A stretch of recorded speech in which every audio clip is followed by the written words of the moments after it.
Do you know that around 100 million plastic utensils are discarded across the United States every single day?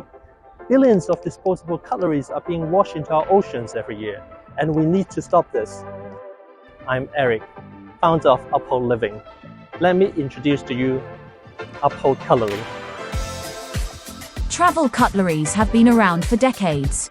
Well, they are usually designed for camping, and simply not compact enough, or a bit too awkward really, to go with daily outfit.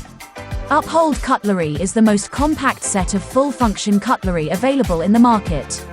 Our team innovates on folding geometries, enabling the utensils to fold flat inside the storage case, no bigger than your regular card case.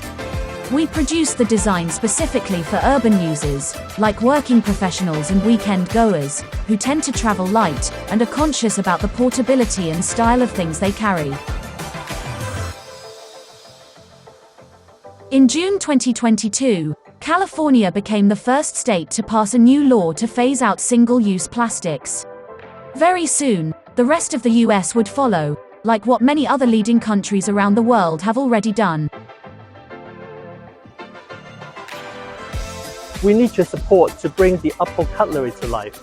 We're starting from the average person's lifestyle habits, so we can eliminate single-use plastics altogether. Please join us.